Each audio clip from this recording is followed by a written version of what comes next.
So hello all, welcome to almost stocks academy.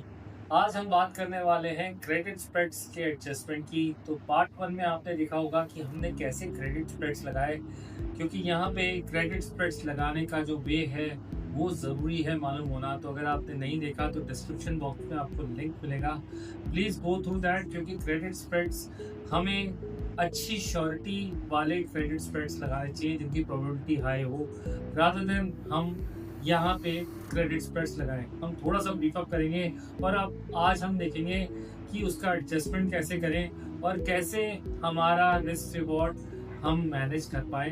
तो let's see that. तो first of all credit spread जैसे होता है, जैसे कि हमने पहले बोला था, 0.3 डेल्टा के नीचे ही आप क्रेडिट स्प्रेड्स बनाएं। मैं आज निफ्टी का एग्जांपल ले रहा हूँ। तो अप्रैल में निफ्टी ने आपने देखा है कि बहुत अच्छा मूव दिया और हमें लग रहा था कि निफ्टी आज 24,000 के आसपास थी और हमें लग रहा था यहाँ से निफ्टी और ऊपर जाएगी, लेकिन हम श्योर नहीं थे। तो हमने यहाँ पे क्रेडिट स्प्रेड बनाया भी हमने जस्ट अप्रैल मंथ के एंड में और मई स्टार्टिंग में। तो हमने करीब 24,100 के आसपास यहाँ पे करीब हमने एक क्रेडिट स्प्रेड बनाने की कोशिश की और हमने यहाँ पे एक स्टॉप लॉस रखा अपना 23,500।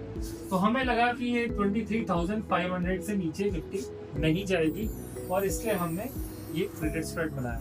तो चलते हैं लाइव में और देखते हैं पहले तो कि हमने कैसे क्रेडिट स्प्रेड बनाया है। तो यहाँ पे एक क्रेडिट स्प्रेड दिख रहा है जिसमें हमने बुल पुट स्प्रेड बनाया है और इसमें आप देखेंगे तो हमने स्ट्राइक प्राइस ली है जब निफ्टी है 24,100 के आसपास, हमने स्ट्राइक प्राइस ली है 23,500 की और 23,400 की। स्ट्राइक प्राइस का लेने का लॉजिक जैसे कि हमने बताया था कि हमेशा 0.3 डेल्टा के नीचे पहले तो फर्स्ट ऑफ ऑल पोजीशन लो, जिसमें यहाँ पे सर्टेनिटी बहुत हाई रहती है और प्रोबेबिलिटी 73% की है इस ट्रेड में। तो क्रेडिट स्प्रेड में आपको यहाँ पे रिस्क रिवॉर्ड इतना अच्छा नहीं मिलेगा, जैसे कि यहाँ पे 2.8:1 है। मतलब कि हम 1,600 रुपए प्रॉफिट कमाएंगे, सामने हम 4,800 का लॉस कर सकते हैं। तो आज अपन देखेंगे कि हम कैसे इसको मैनेज कर पाए और यहाँ पे इसको 1:1 रिस्क रिवॉर्ड में ला पाए एंड यहाँ पे हम कैसे क्रेडिट स्प्रेड से अच्छी तरह इनकम जनरेट कर पाए। तो क्रेडिट स्प्रेड में यहाँ पे first of all strike prices लेने का तरीका ये है कि आपको जाना है 0.3 डेल्टा के नीचे, जैसे कि मैंने ये 0.27 डेल्टा की ले ली है। और यहाँ पे जो दूसरी नीचे वाली स्ट्राइक प्राइस है वो आप हमेशा जो कि आप बाय करोगे तो वो स्ट्राइक प्राइस हमेशा आपको ये देखना है कि ये 1:3 के नीचे होना चाहिए आपका रिस्क रिवॉर्ड रेशियो। वो वाली स्ट्राइक प्राइस आप ले लीजिए। तो यहाँ पे अगर हम देखें तो हमारा 1:3 के नीचे ही रिस्क रिवॉर्ड रेशियो आ रहा है और प्रोबेबिलिटी भी अच्छी आ रही है। तो एक क्रेडिट स्प्रेड अच्छा बन रहा है और यहाँ पे हमारा लॉजिक यही है कि हमें लगता है निफ्टी 23,500 से नीचे नहीं जाएगी और करंटली ये 24,100 पे ट्रेड कर रही है। तो राइट, तो लेट्स सी। तो साइडवेज टू बुलिश मूवमेंट हमारी एक्सपेक्टेशन है। तो देखते हैं कि ये निफ्टी कैसा परफॉर्म करती है। सिमुलेटर से पहले हम एक चीज क्लैरिफाई करना चाहेंगे, जैसे हमने पिछली वीडियो में बताया था कि अगर क्रेडिट स्प्रेड में आपका 50 to 60% प्रॉफिट बन जाता है तो वहाँ पे आप बुक कर लीजिए। और यहाँ पे भी हम वो चीज़ देखेंगे कि हमारा 50 to 60% प्रॉफिट बन रहा है या नहीं। तो अब चलते हैं और देखते हैं। हमारा प्रॉफिट है यहाँ पे ओनली 1600 का। देखिए अभी तो यहाँ पे हम सिंगल लॉट से कर रहे हैं, अगर आप ये मल्टीपल लॉट से करेंगे तो आपको बेटर लगेगा। तो मैं अभी के लिए सिंगल लॉट ले रहा हूँ। यस, आई कैन अंडरस्टैंड ये बहुत छोटा अमाउंट दिख रहा है, लेकिन इसको आप मल्टीपल लॉट से करेंगे तो आपको उतना ही बेनिफिट भी होगा। राइट, तो अब चलते हैं इसको देखने। तो मैं यहाँ पे 29 अप्रैल वेडनेसडे, मतलब कि मई मंथ स्टार्ट हो गए, वहां से क्रेडिट स्प्रेड का परफॉर्मेंस देखते हैं। तो यहाँ पे अगर हम देखें तो हमने करीब 175 फर्स्ट डे में अर्निंग की है। निफ्टी अब ऊपर जा रहा है जैसे कि हमारी एक्सपेक्टेशन थी, करीब 24,181 की। यहाँ पे अराउंड 24,000 आया है तो हमारा अगेन लॉस हुआ है। Then next day 24,200। यहाँ पे आज आप देखो तो हमने करीब 50 to 60% हमारा प्रॉफिट आ चुका है मतलब कि हमने 1.8% यहाँ पे कमा लिया। अगर मैं यहाँ पे रहूँगा तो ये प्रॉफिट घर ले जाऊँगा, क्योंकि अगर मैं गन करूँगा 1696 का पूरा प्रॉफिट, तो यहाँ पे प्रॉब्लम है और हम ये प्रॉफिट लूज भी कर सकते हैं, क्योंकि निफ्टी यहाँ पे माइट भी वोलेटाइल रही तो हमारा ये प्रॉफिट उड़ भी सकता है। तो ट्राई करें 50 to 60% प्रॉफिट बुक करने का। लेकिन मान लीजिए आप अगर ये बुक नहीं कर पाए और चलते हैं आगे, तो अब यहाँ पे देखेंगे तो निफ्टी फिर से नीचे आ गई और अब नीचे और आ गई है, और हमारा जो लेवल है 23,940 का, इसको भी ब्रीच कर दिया 20,700। अब ये हमारा लॉस बढ़ रहा है और आज देखेंगे अब ये पोजीशन लॉस में आ चुकी है 1300 की।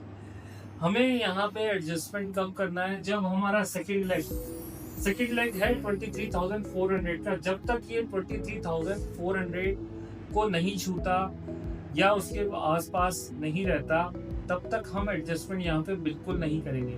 तो यहाँ पे क्रेडिट स्प्रेड का एडवांटेज है कि थीटा आपके फेवर में है, और अगर यहाँ पे निफ्टी थोड़ा कोई टाइम पास करती है और वहाँ से थोड़ा सा भी ऊपर जाती है, तो रियली सेइंग आप फिर से प्रॉफिट में आ जाओगे। तो आपको एडजस्टमेंट बिल्कुल नहीं करना है जब तक ये सेकंड लेग को नहीं छुए तब तक। तो अभी भी इसने 446 किया है, 400 पे टच नहीं किया है, हम अभी एडजस्टमेंट नहीं करेंगे। तो चलते हैं आगे, देखते हैं। यस, तो अब यहाँ पे आज आप देखें तो एक तरीके से निफ्टी ने 23,446 छुआ है, 533, 693। तो यहाँ पे आज आप देखिए निफ्टी अगेन 23,406 पे आ गया। अब 406 पे हमारा जो सेकंड लेग है ऑलमोस्ट उसके लेवल पे आ चुका है। तो यस, यहाँ पे एडजस्टमेंट बनता है, और एडजस्टमेंट हम क्या करेंगे, जो बेस्ट एडजस्टमेंट है तो हमारा 1:1 ले आएंगे। देखिए हमारा मैक्सिमम प्रॉफिट अभी 1696 था। अब हम क्या करेंगे, सेम आपको एट द मनी की स्टाइल चूज करनी है। तो मतलब मैं यहाँ पे ये बोल रहा हूँ कि आपको जैसे कि 23,500 का मैं कॉल यहाँ पे बेच रहा हूँ, तो 23,500 का लॉजिक लेने का क्या है कि यहाँ पे ये ऑलमोस्ट 0.5 डेल्टा के आसपास है। तो करीब करीब यहाँ पे आज आप देखोगे तो 0.5 डेल्टा के आसपास है। तो मैं एट द मनी का यहाँ पे एक कॉल बेच रहा हूँ, और साथ में मैं सेम डिफरेंस, मतलब आप पहले देखेंगे तो हमारा 23,500 एंड 23,400 था, तो 100 का डिफरेंस था। अब हम 23,500 का कॉल सेल करेंगे, सामने बाय करेंगे 23,600 का कॉल। तो मैं यहाँ पे 23,600 का कॉल बाय कर लेता हूँ। तो अब ये कुछ ऐसा शेप आ जाएगा, लेकिन यहाँ पे अब निफ्टी का मूवमेंट बहुत ही रिस्ट्रिक्टेड हो गया। जब आप प्रॉफिट करेंगे 23,425 से लेके 575, लेकिन इसका एडवांटेज ये है कि अब आप देखेंगे तो आपका मैक्सिमम लॉस जो हो चुका है वो हो चुका है अब 1690, जो कि आपको ध्यान होगा हमारा मैक्सिमम प्रॉफिट भी उतना ही था 1690 के आसपास, हम लॉस को भी उतना ही ले आए। तो अब ये रिस्क रिवॉर्ड 1:1 के उसमें बदल चुका है। यस, अगर निफ्टी यहाँ पे एक्सपायर हो जाती है तो हम करीब 4,800 रुपये कमा लेंगे, और लेकिन निफ्टी अगर इसके आसपास कहीं भी होती है तो हमारे पास गंवाने के लिए ओनली 1690 है। तो हमने कैसे 1:1 कर लिया अपना रिस्क रिवॉर्ड रेशियो, जो कि पहले 2.8:1 था। वो ये आपको समझ आया होगा। तो अब हम चलते हैं आगे एंड देन देखते हैं क्या निफ्टी यहाँ पे बीच में एक्सपायर करता है। इसमें एक और चीज मैं ये बोलूंगा कि अगर आपको चांस मिलता है कि निफ्टी आपको या पोजीशन में आपको नो प्रॉफिट नो लॉस हो रहा है, तो आप वहां पे भी निकल सकते हैं, और अगर नहीं हो रहा है तो आप इसको आखिरी तक दे सकते हैं। यस, आपको ये लॉस एक्सेप्ट करना चाहिए, क्योंकि यहाँ पे अब चलते हैं आगे।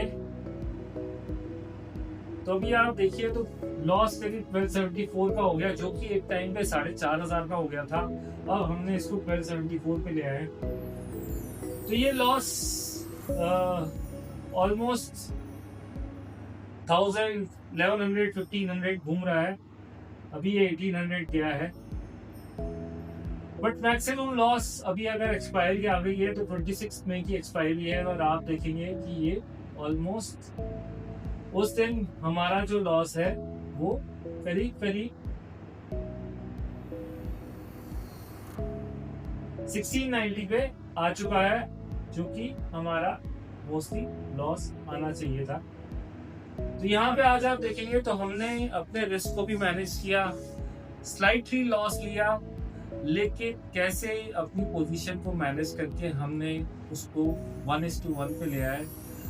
जबकि मोस्टली ये केस आपके साथ एक बार या 2 बार होएगा, बट आपकी टेक्निकल एनालिसिस या आपकी एनालिसिस स्ट्रांग है तो मोस्टली आप यहाँ पे 70% प्रोबेबिलिटी होती है जब आप यहाँ पे अच्छा अमाउंट कमा सकते हैं, क्योंकि क्रेडिट स्प्रेड्स में यही होता है कि प्रोबेबिलिटी काफ़ी हाई होती है कि आप यहाँ पे एक डिसेंट अमाउंट कमा लें। तो होप ये एडजस्टमेंट आपको समझ आया होगा। Thank you very much for watching and bye.